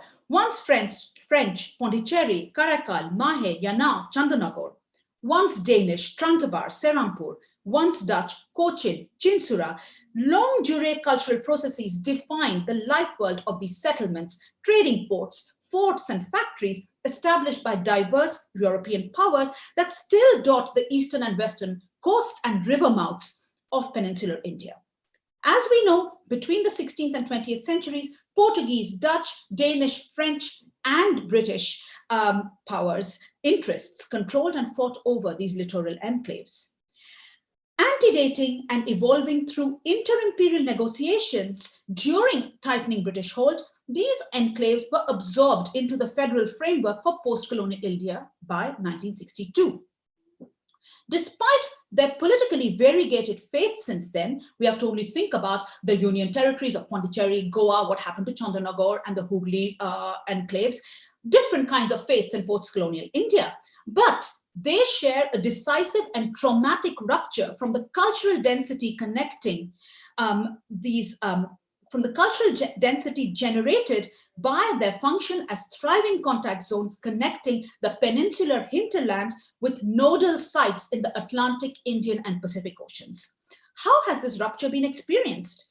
And for this, we turn to cultural producers affiliated to these enclaves who are grappling with this complex and layered heritage, often by responding to their counterparts from Indian Ocean, Atlantic, Caribbean, and Pacific sites with significant Indian descendant populations. Unexpected modes of negotiating, claiming, and challenging Indianness are emerging thereby. These modes perform and proclaim memorial attachments to cultural practices and artifacts, in which condense the trans-oceanic histories which once circulated through these enclaves, from music, dance, architecture, furniture, cuisine, textiles, dress, and jewelry, to syntactic, lexical, and phonic traces left in and on language. I must ask, how much time do I have left so that I can tailor the remainder of my talk to it? 10 minutes. Wonderful. I will use 10 minutes then to relax into my discussion of my colleague, my collaborator, and co-founder of the Tinai Creole, Ari Gautier's novels, particularly his novel Le Tinai, which has actually given me a key to understanding and developing really an archipelagic analysis of the ways in which memory is being reactivated from different littoral enclaves of peninsular India today, and how again this activation of memory can connect back to insular sites in the different continuous oceans, using Dilip's phrase there again. So what we must remember is, first of all, that these enclaves were crucibles for experiments in global taste making, and they were really ways in which we must bring a couple of divergences from archipelagic theory, from creolization theory, to understand how we may adapt it to suit the needs of analyzing what goes on in peninsular India. First of all, Pondicherry, Goa, the Hooghly contours are not islands. They are littoral enclaves, like Elmina in West Africa, where I actually first started thinking seriously about enclaves being capable of functioning conceptually like islands. So, in other words, a work like Ari Gautier's Tinai actually helps me understand how an enclave functions like an island through, indeed, this very this very metaphor, not a metaphor actually, this very trope of a Thinnai that he uses, and which we have started using for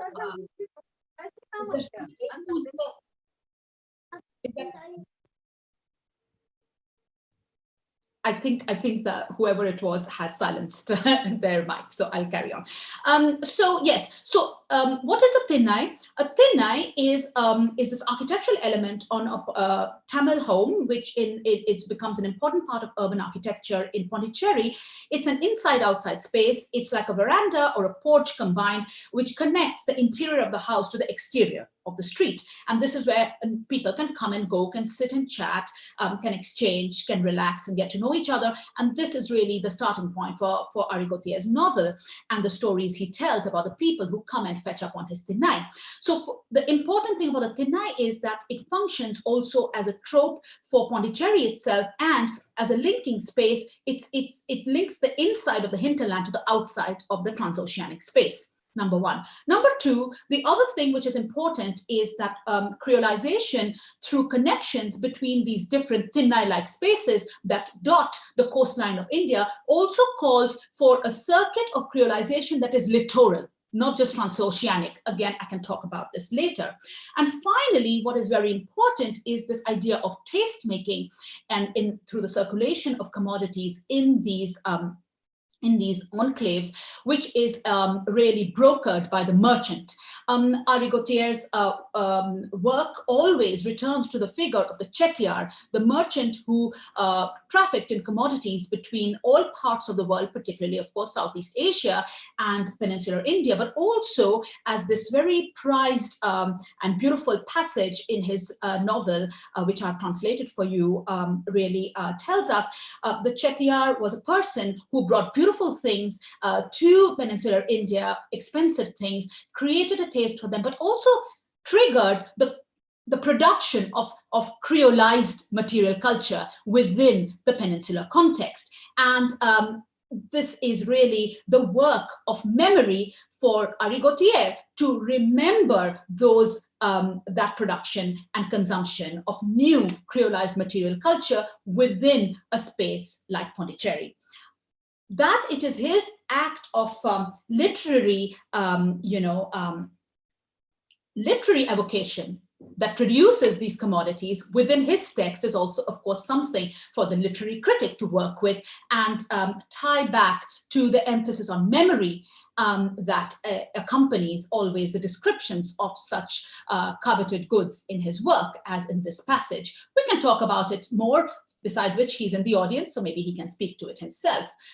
That's the pages from the novel in French, where I have taken the translation from. But to conclude, I want to say that these modes of adjusting creolization to help us understand an archipelagic network that connects different enclaves within the peninsular space of India, and then helps us deterritorialize that peninsula by connecting outwards to the continuous oceans, can, of course, and must help us rethink the work of other authors who are not situated or operating from peninsular India or thinking about peninsular India. For example, somebody like Vasanji in his celebrated novel, The Gunny Sack.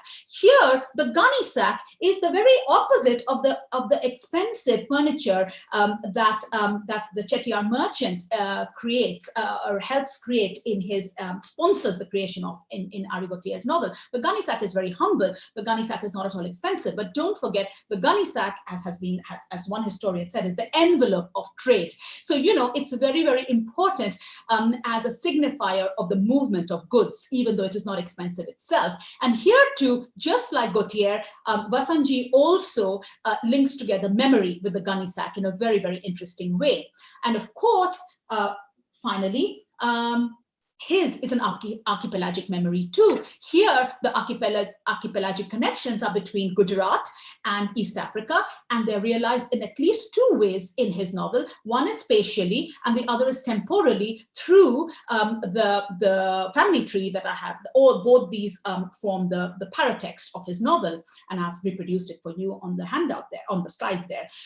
Vasanji also talks about merchants, and therefore we once again get reminded of the importance of mercantile activity in rethinking creolization for peninsular India. And the other thing that is important is neither Vasanji nor Vasanji is writing in English, Arigote is writing in French. They are not writing in any Creole, but both their linguistic registers bear heavy traces of creolization.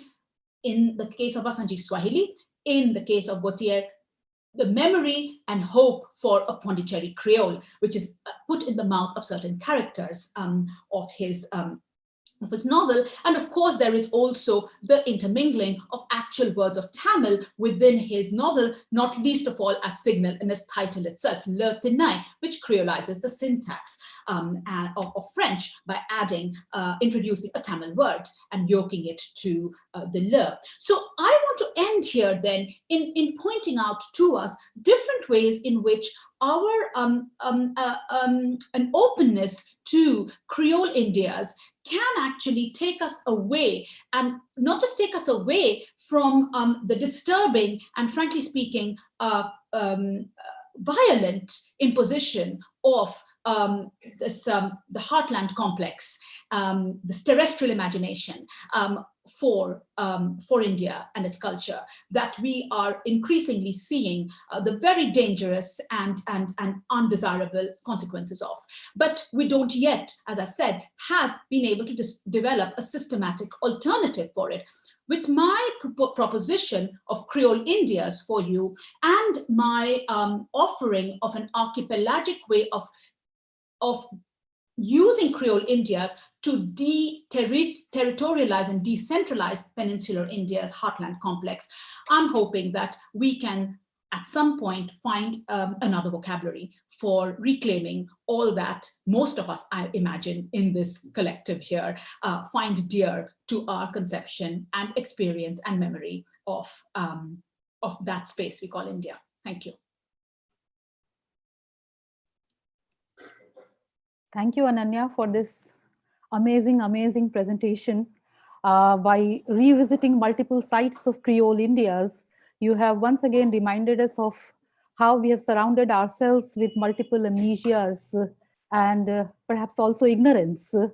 Your paper invites us to come out of the purist rhetoric, stop denial of creolized conditions, and acknowledge the porosity of cultural, linguistic, and social boundaries. We do definitely need a new vocabulary and also a comprehensive method to deterritorialize our thinking about space. So with this, I open your paper to questions. Stephen or rapporteurs can take it forward. Thank you very much. Thank you. I think we are following the conduct. Ma'am, can you read the questions on the chat and respond to them? I have a couple of questions here at the moment, as far as I can see. Yeah. First is Professor Menon's. You are suggesting a kind of literary criticism, I like that, Dilip, that allows a movement away from two conceptions of heartland, the one that is based in an ideology of the nation state, and the other on the extension of earlier imperial and national ideologies onto the ocean, hence the Indian Ocean, etc. Creolization allows us to think with the interstitial space of the littoral, a threshold idea, the tinai, between land and sea, that is productive of a proliferation of identities, languages, and cultures. Now that said, and here we come to the to the pugnacious part of the question. I knew it was all going too well. I'm joking. That said, and you feel this may be unfair, what would be the limits of thinking with the idea of creolization happening as it does at what are seen at the margins of dominant paradigms? An invitation to speak more on the limits of a utopian Creolescape. Okay, that's very interesting, Dilip, because you are really saying that if I understood correctly, but we can of course like unravel this as we go along, are you saying that once we start with the idea of the threshold, we are really the threshold as is that what you are really saying? Spatially, we are peripheralizing ourselves at the very start? No, not really. I mean, can you hear me? Yeah, of course, yeah. So I'm wondering, what does it mean to think from the threshold when the threshold is really seen as an interstitial space that is neither here nor there? Yeah. So is that something where one voluntarily takes on a subaltern position? And I'm just saying, this is not a very specific question. It's just that I wanted you to think, speak more. Yeah. No, that's clear. Thanks. And I think I was really there. I was thinking periphery rather than threshold, but I think threshold is better because obviously it's kind of connected. But yes, you say then are we then always consigned to moving between the interstices? And then are we never? So that's why I think the archipelagic is useful. And since again, Elleke covered so much ground, I'm really using many of the same thinkers. She is so Epeli Haufa and so on. So I'm using, but there are others, as we know, our friend Otmar Ette, and there are others doing very interesting work on different. Glissant himself is archipelagic too, of course, to go back to great, locus classicus of this kind of thinking. So what we should do, what I want to do is, so I'm thinking that if we use the archipelagic model, then different thresholds, different enclaves, different nodes start then creating a different map. Then we just start having a different spatialization, a different spatial imaginary, and that perhaps is a decentering one. So we're not just thinking that for one thing. That's why I find it really important to link up. So if we just talk about Goa or just talk about Pondicherry, or then we are really just thinking of the Thinai as a Thinai, but not as a Thinai of Thinais, So the idea of archipelagos is very important to allow us a structure, an epistemic structure for linking up. And so usually, and what Elleke has shown very well, when we are speaking of the southern spaces, for example, which are vast oceans, Epele Haufa, sea of islands. So we've got these vast oceanic spaces. It's sufficient to just think of archipelagic as pertaining to islands and the sea of islands. But can we take a conceptual step further? Can we effect a topological shift? Can we island the peninsula by thinking of these little fragments, these enclaves, these forts, these settlements, and so on, as functioning conceptually as islands? Then we archipelagize the peninsula itself, and we shatter it. We shatter the hinterland complex, the heartland complex, and we make it a hinterland one.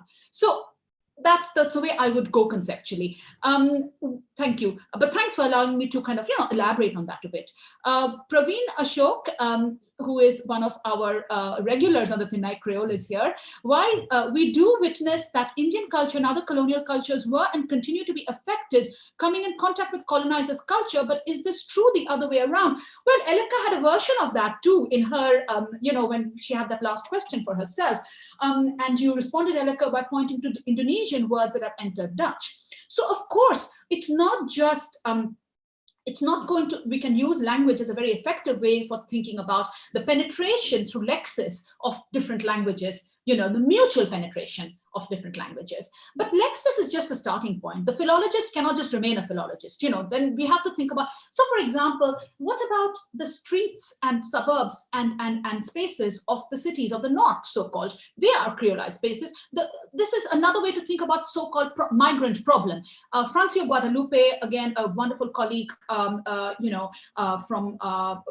representing the Dutch post-colonial perspective, he's written about Rotterdam exactly in this way. So creolization, once we think about creolization as a modus operandi, we can see how this is working again to impact the colonized. I mean, then it's a continuum of cultures. We can think about a continuum. And contact, it operates definitely in all ways. It's just a question of shifting your perspective to look for the evidence. Elleke, thank you so much. Yes, the two talks are amazingly connected. Of course, we have to thank the organizers for their vision here. I was feeling so happy that you were introducing all these terms and concepts, which made my work so much easier. The idea, yes, the step I may have taken, which was one step further, was to leave the swathe. I mean, it really goes back to the different geographies we are operating in our talks. You are looking at the southern hemisphere where there is oceanic, vastness, whereas I'm looking at peninsular India. So naturally, the conceptual, the geocultural manifestations of the conceptual apparatus will shift, but I think the apparatus was very similar, and I really enjoyed that synergy, absolutely. Now, oh, Anupama has a question here. Enrique Dussel, okay, sorry, I'll read the whole thing out. Anupama Mohan is adding that she has found the work of Enrique Dussel read transmodernity as a valuable way of thinking about creative scientific modernities, independently of Eurocentric models, and not necessarily thinking of these modernities as marginal or peripheral. It seems to me creolization, in the way I re-theorize it, allows us to think similarly plurally, planetarily, with new fellowships. Yes, thank you. Yeah, I do think that there is scope to return to various trans formulations to try and work out the applicability of what I'm trying to say. So yeah, I mean, the thing is that I have found the idea of creolization useful. And I'm kind of foregrounding it in a kind of battery of conceptual, kind of possibilities, which then I'm trying to weld together. Why did I find creolization interesting and important? Is because for me, it goes back to a historical referent, which, I mean, so, there is a historical moment where, for example, linguistic creoles of a certain kind started through contact between Europeans and non-Europeans. And I think that that's a useful reminder of a historical frame for my work, because of course we can also be very theoretical and say, let us apply everything to everything, but that before we get there, we need to pin things down a bit. And in that way, I find creolization as a word allowing me to pin matters down to a certain kind of horizon where, a phase in global modernity was kind of kickstarted. And I'm going back there, not to say we can't be imaginative and try to import that model here and there. In that work of importation, I think those trans formulations, transmodernity, transculturality can help us, because they can allow us other vectors of thought, other scaffolding in, which can give robustness. I mean, if like Ulf Hannert says, the whole world is creolizing. So if we want to really say that, but then we have to find other scaffolding, to understand this creolization through. Vasco da Gama won't help us there. So then we have to think perhaps of transmodernity, but all of these different groupings, I think what it does is, yes, as you say, Anupama, towards the end of your comment, it allows us to think planetarily. We aren't just thinking of this is something that's happened in this little corner, and also it enables us to straddle or breach. It's yet another way to try and break down this irritating divide between the north and south, or east and west. We can think of more continuous frames of moving through cultural transformation. So Anupama, you agree on that. I like the idea of fellowship that Elleke has introduced, and I will try to think through it, because in all this, I think we also have to think of cohabitation. We have to think about co-creation. We have to think about collaboration of different kinds, and I think fellowship is a good way to return to that human, dimension, which creates the creolized habitus. I have a question from Ashil.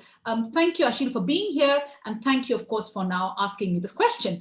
Would a study of African coastal creolized formations, which you have studied and are familiar with, lead you to the same conclusions as those you have just laid out for us? In other words, what would Elmina, the Cape Coast castles, Gorée et al. Add to the current discourse on creolization and archipelagic thought? Thank you so much for picking up on that, Ashil. I'm really very grateful, because I did have a fleeting quote from an article that I wrote on Elmina as a space for transoceanic creolization. And I didn't have time to show how actually in my thinking, something I wrote on Elmina might bring us back to peninsular India. But there is a very important connection. You are quite right. There are similar coastal enclaves, littoral enclaves studying the coasts, the west coast in particular of Africa. I want to think about the east coast of Africa more, of course, now with my kind of like embarkation onto the Indian Ocean world. I must, but I'm waiting to physically actually be in East Africa more to understand that. West Africa, I spent quite a few years, visiting, doing work on, and that's where going to Elmina, going to Cape Coast, and then when I went to the Atelier de la Pensée, which you invited me to, visiting Gorée for the second time. The first time I visited Gorée was in 2010. I wasn't really thinking of archipelagic stuff there. I visited Gorée, as we all do, to, pay our respects to the tragic fact of enslavement.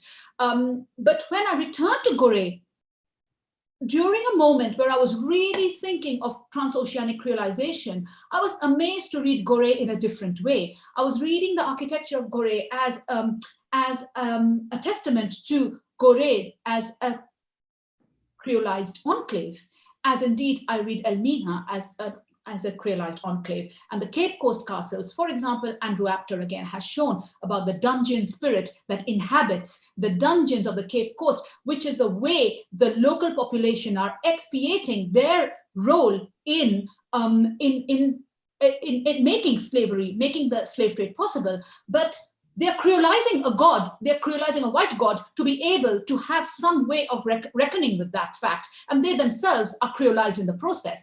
All those different, those shrines, the Asafo shrines of the west of Elmina, the architecture of Elmina, the Dutch presence, these are archipelagic ways in which Elmina is connected back to Chinsura in Bengal, and when we start opening out ourselves to this archipelagic web, even we go back to another way of thinking about South-South, another way of thinking about fellowship, as Elleke has put it. So I would make two moves for continental Africa. I would like to be able to develop more my idea of enclaves, which now I'm focusing on India, but actually it was my awareness of these enclaves and how they're embedded within a daily quotidian habitus of Africa today, and how the people in there are distinct and relate to other people around them,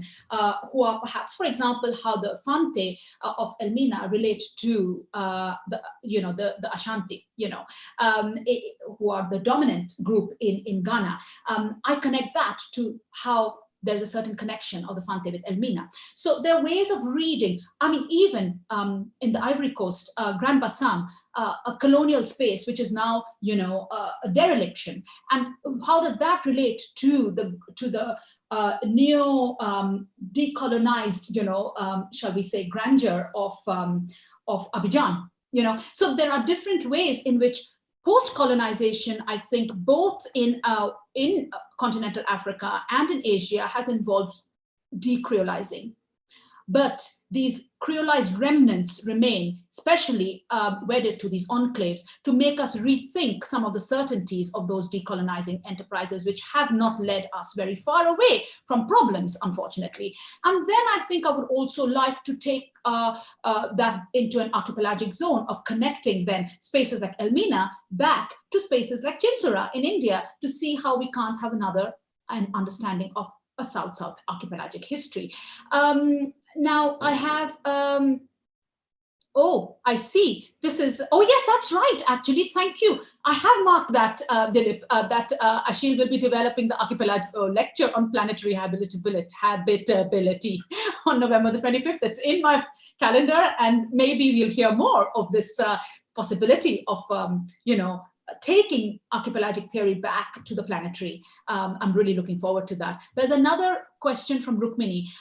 She agrees with the broad political bent of my project. As a historian who studies South and Southeast Asia connections, reservation of centering India in the Indian Ocean, when we are speaking of Chettiars as agents of creolization, how do we express the oppressive role of Chettiars, the Vanu Keling in 19th century Burma and Malaysia and the Western Indian Ocean region? The same frame could be applied to the Indian merchants in Kenya and the Gulf kingdoms.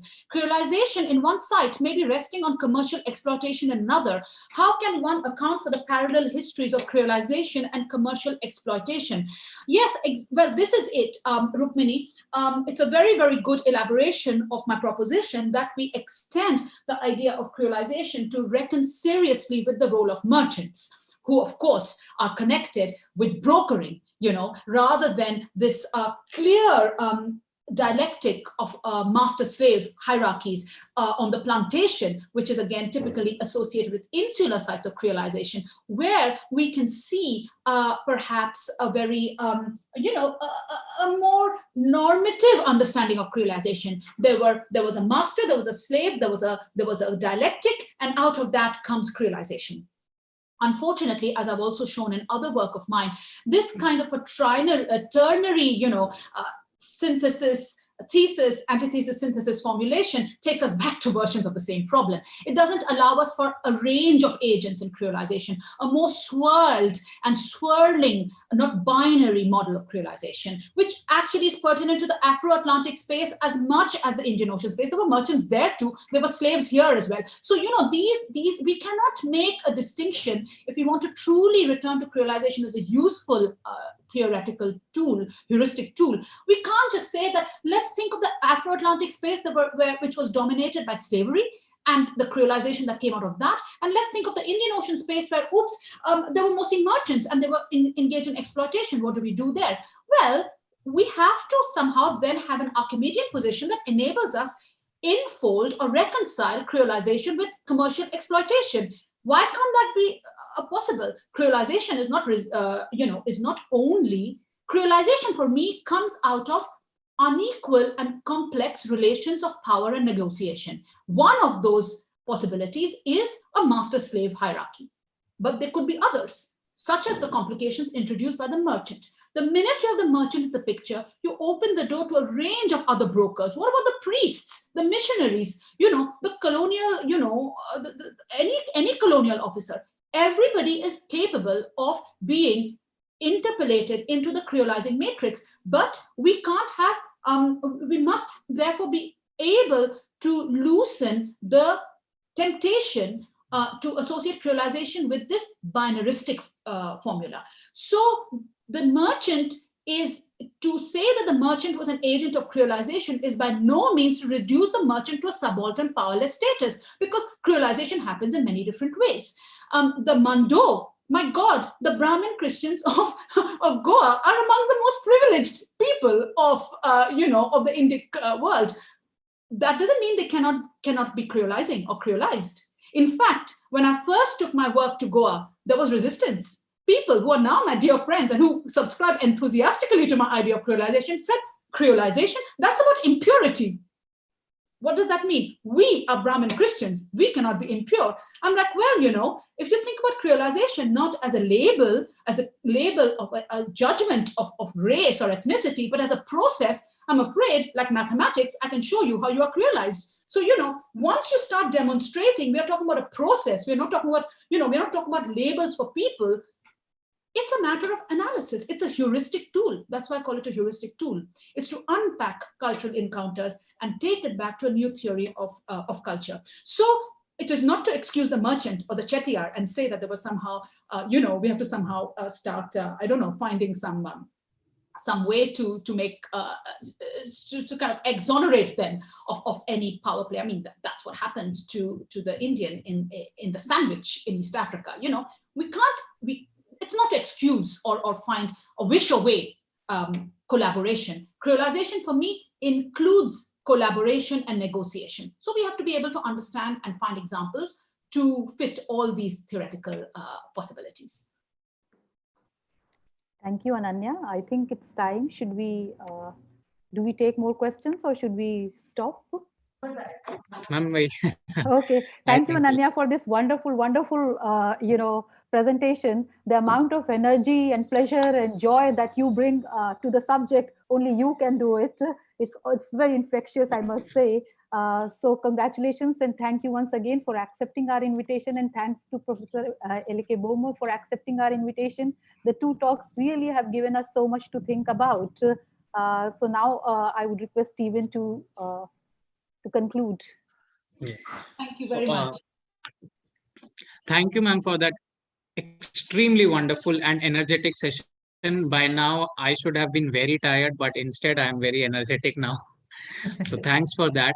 And thank you all the participants who have joined us today. Thanks to all the speakers for those very interesting and ideas which we now it should have been a goodbye, but now it's goodbyes where we are going to continue thinking with these ideas and what we are going to think about the same.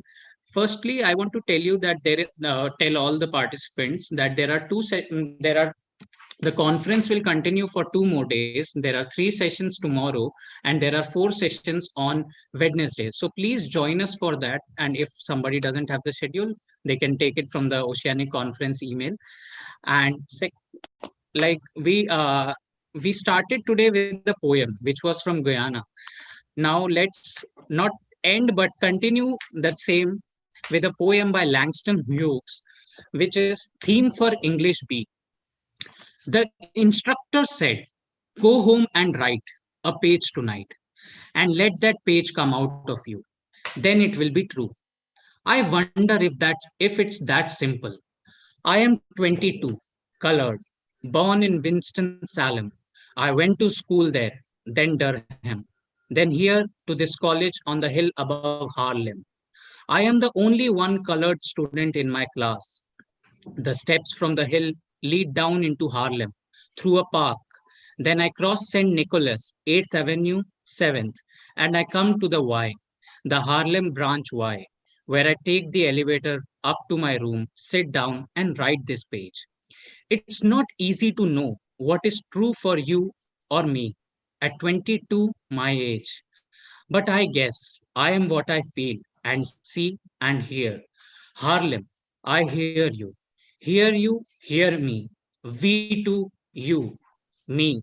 Talk on this page. I hear New York too. Me? Who?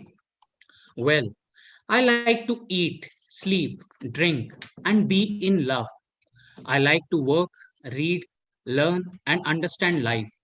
I like a pipe for a Christmas present, or records, Bessie, Bob, or back. I guess being colored doesn't make me not like the same thing other folks like who are other races.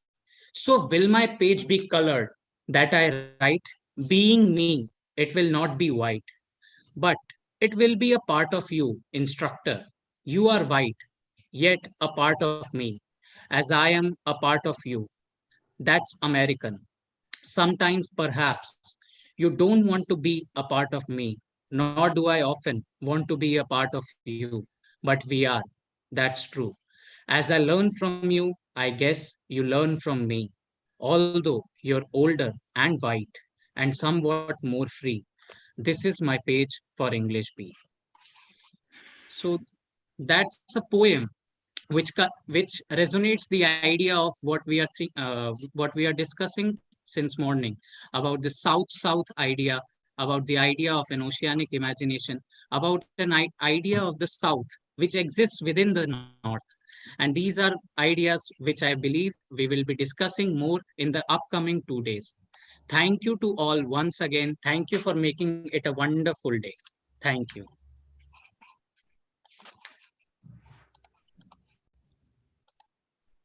Excellent, Stephen. Thank you.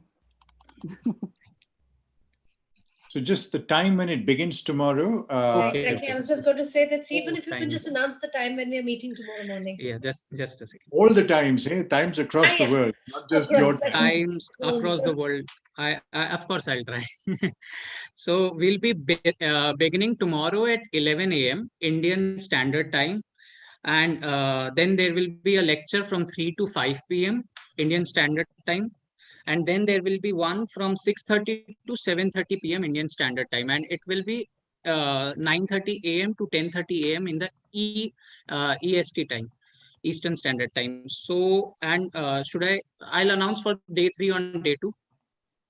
I think that it's good. So, okay, thank you once Thank you so again, much, all. Stephen. Thank you. Thanks, Stephen. Thanks, Okay, bye-bye. thanks, Ananya. Thanks, everyone. Thanks, Yeah. Dilip. Good to see you, Dilip. Thank you. Bye. Bye-bye. Thanks, Bye. Elleke. Thanks. Bye. Thanks. Asia, so good to see you.